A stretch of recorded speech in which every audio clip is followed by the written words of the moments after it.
Hello दोस्तों, आज की हमारी कहानी है शादी के बाद भी पत्नी का बॉयफ्रेंड। कहानी का आनंद लेने के लिए कहानी को बिना स्किप किए हुए सुने।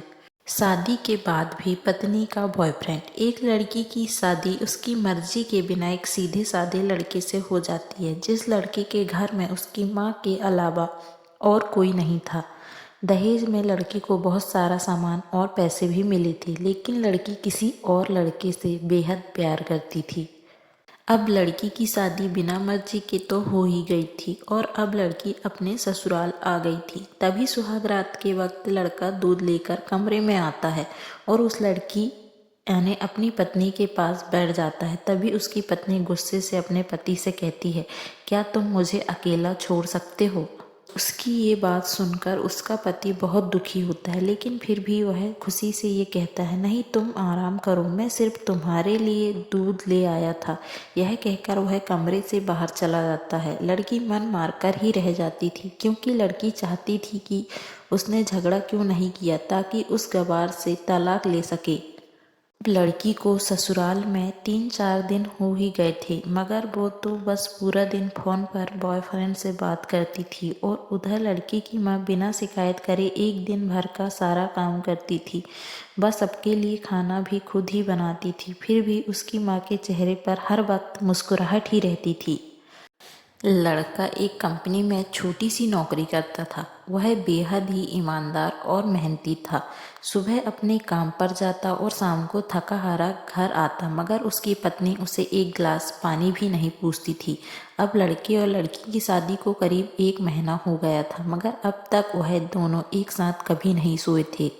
वैसे लड़का बहुत ही शांत स्वभाव का था, इसलिए वह अपनी पत्नी को कुछ भी नहीं कहता था। फिर भी वह अपनी पत्नी को खुद ही खाना डालकर देता था, मगर उसकी पत्नी उसके साथ बैठकर खाना कभी नहीं खाती थी। वह अपना खाना अपने कमरे में अलग बैठकर खाती थी।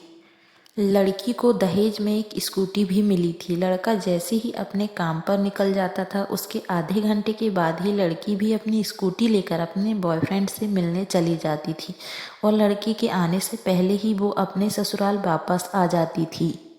एक दिन लड़के के काम की छुट्टी थी और वह घर पर ही था, तो लड़की ने अच्छे भले खाने को भी गंदा कह के अपनी सासू माँ को उल्टा सीधा कहकर खाने को बाहर फेंक देती है।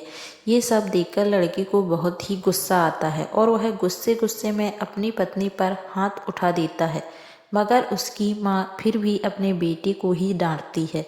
इधर लड़की को झगड़े का एक बहाना ही चाहिए था, जो कि उसे मिल गया था। तभी वो बिना बोले अपनी स्कूटी लेकर अपने बॉयफ्रेंड के पास चली जाती है और अपने बॉयफ्रेंड के पास जाकर कहती है कि अब एक पल भी मुझे उस घर में नहीं रहना। आज उस गवार ने मुझ पर हाथ उठाकर अच्छा नहीं किया। तभी उसका बॉयफ्रेंड कहता है, अरे तुमसे तो मैं कब से कहता हूँ कि तुम भाग चलो मेरे साथ कहीं दूर, मगर तुम हो कि आजकल आजकल पे ही लगी रहती हो। तब लड़की कहती है कि शादी के दिन मैं तुम्हारे पास आई थी तो तुमने ही तो वापस घर लौटाया था मुझे। बॉयफ्रेंड ने कहा, खाली हाथ हम दोनों कहाँ तक भागेंगे? तुम ही बोलो, मैंने तुमसे कहा था कि कुछ पैसे और गहने साथ ले लो और तुम हो कि खाली हाथ ही मेरे पास आ गई थी। आखिर दूर एक नई जगह में ज़िंदगी की शुरुआत करने के लिए पैसे तो चाहिए ना। और हाँ, एक बात और, जब भी मैं तुम्हारे पास आता हूँ और तुम्हें छूना चाहता हूँ तभी तुम्हारे नखरे हो जाते हैं और बस यही कहती रहती हो कि ये प्यार प्रेम शादी के बाद ही होगा। तभी लड़की गुस्सा होकर कहती है, हाँ शादी के बाद ही अच्छा होता है ये सब, और मैं तुम्हारी ही तो हूँ। मैं आज भी एक कुंवारी लड़की हूँ और शादी करके भी आज तक उस गवार के साथ एक रात भी नहीं सोई मैं, क्योंकि मैंने तुमसे ही प्यार किया है और अब मैं चाहती हूँ कि तुम मुझसे शादी करके मेरी मांग में अपने हाथ से सिंदूर भर दो। फिर मैं पूरी तुम्हारी हो जाऊंगी और फिर तुम मुझे अपनी मर्जी से दिन रात प्यार कर सकते हो। तब उसका बॉयफ्रेंड कहता है, तो ठीक है, मैं तुमसे शादी कर लूँगा, मगर तुम कम से कम 5 लाख रुपए का कल शाम तक इंतजाम कर लेना।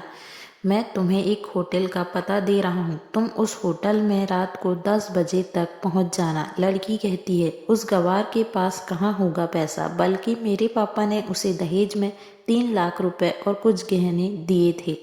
गहने तो मेरे पास है, मगर सारे पैसे उस गवार ने अलमारी में लॉक कर रखे हैं।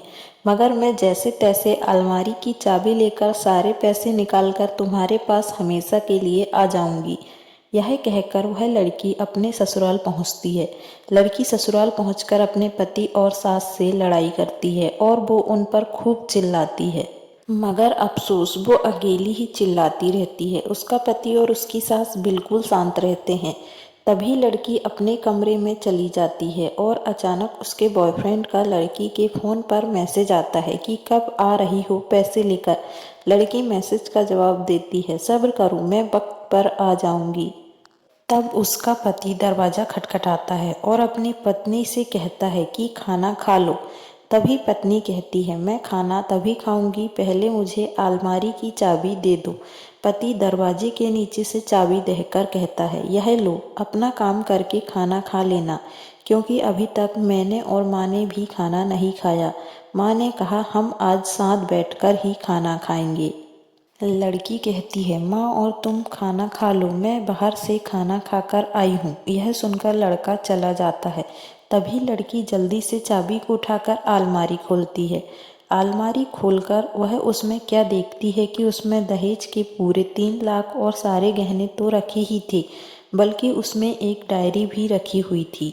वो उसे खोलकर पढ़ती है तो उसमें लिखा था, प्रिय पत्नी, मुझे और तुम्हारे पिताजी को पता है कि तुम किसी और लड़के से बेहद प्यार करती हो, मगर तुम्हारे पिताजी ने पता लगाया कि जिससे तुम प्यार करती हो उसकी पहले भी एक बार शादी हो चुकी है और वह लड़का बहुत सी लड़कियों को धोखा दे चुका है। पर आपके पिताजी आपको उस लड़के के बारे में कुछ भी ना बता सके, क्योंकि उन्हें पता था कि ये जो इश्क का नशा है वह हमेशा अपनों को गैर और गैरों को अपना बना देता है।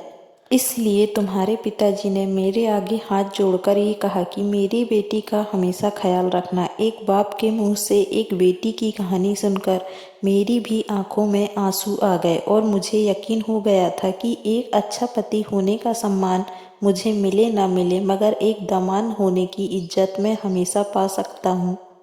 और मुझे दहेज में मिले सारे पैसे और सोने के गहने मैंने तुम्हारी अलमारी में रख दिए हैं, क्योंकि दहेज के नाम से मुझे नफरत हो चुकी थी।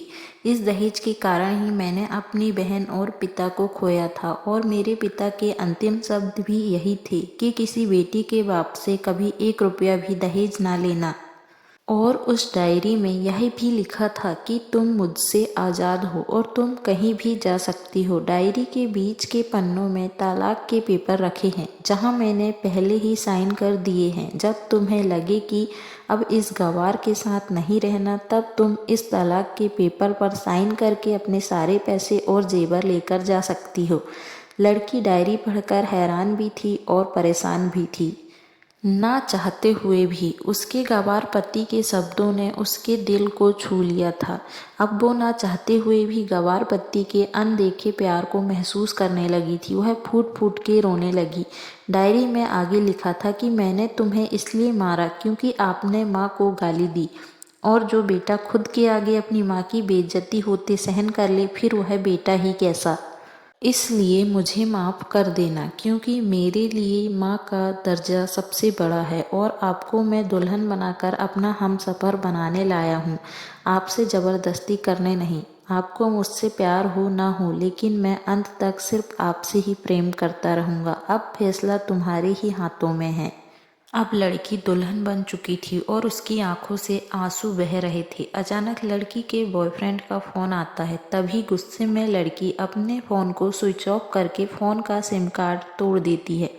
अब उसे समझ आ गया था कि जिससे वह बेहद प्यार करती थी, उसे तो सिर्फ पैसों से ही प्यार था, और सच्चा प्यार करने वाला तो मेरा पति ही था, जिसने सिर्फ मेरे पापा की इज्जत रखने के लिए ही उससे शादी कर ली, और उसे मेरा एक बॉयफ्रेंड है पता होने के बाद भी मुझसे इतना प्यार किया। मैं अपने पति का प्यार क्यों नहीं समझ पाई। यह सब सोचकर वह रोती रही। फिर उसने रोते हुए अलमारी का सारा सामान जैसा था वैसे ही रखकर न जाने कब सो गई। अगले दिन उसकी पत्नी सुबह देर से जागी। तब तक उसका पति ऑफिस जा चुका था।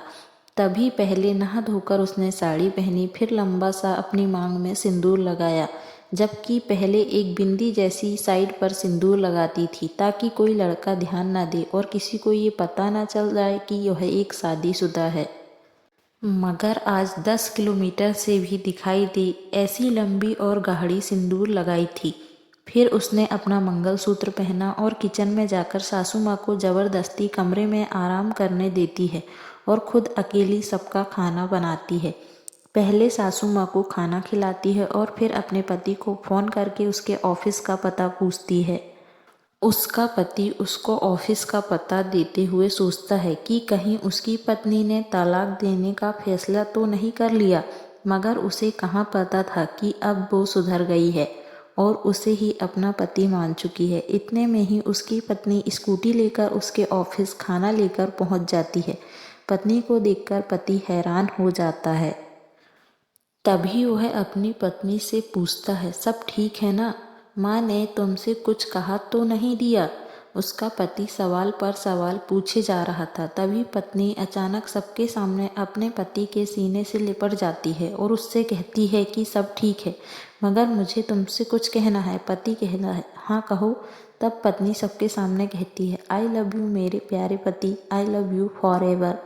यह सुनकर ऑफिस के सभी लोग हैरान होकर खड़े हो जाते हैं और जोर जोर से तालियां बजाने लगते हैं। तब पत्नी सबके सामने अपने पति का हाथ पकड़ के कहती है कि अब 1 महीने तक मेरे पति देव ऑफिस में दिखाई नहीं देंगे। ऑफिस के सभी लोग पूछते हैं क्यों? तब लड़की की पत्नी कहती है, क्योंकि हम दोनों लंबी छुट्टी पर जा रहे हैं। पति पत्नी से कहता है, तुम्हें क्या हो गया? तभी पत्नी पति से कहती है, मुझे तुमसे सच्चा प्यार हो गया। ये कहकर वह उसके सीने से दोबारा इस तरह लिपट जाती है जहाँ से वो अपने गंवार पति से कभी भी जुदा ना हो पाए। तभी उसका पति भी बहुत खुश हो जाता है और फिर वो दोनों अपने घर चले जाते हैं और खुशी खुशी अपना जीवन बिताते हैं और हमेशा खुश रहते हैं। सीख, हमेशा प्यार उससे करना चाहिए जो आपसे प्यार करता हो और साथ ही आपकी और आपके परिवार की इज्जत भी करता हो। पैसे से प्यार करने वाला इंसान कभी आपसे प्यार नहीं कर सकता। यह कहानी आपको कैसी लगी हमें कमेंट करके ज़रूर बताएं और वीडियो को लाइक शेयर और सब्सक्राइब ज़रूर कर लें।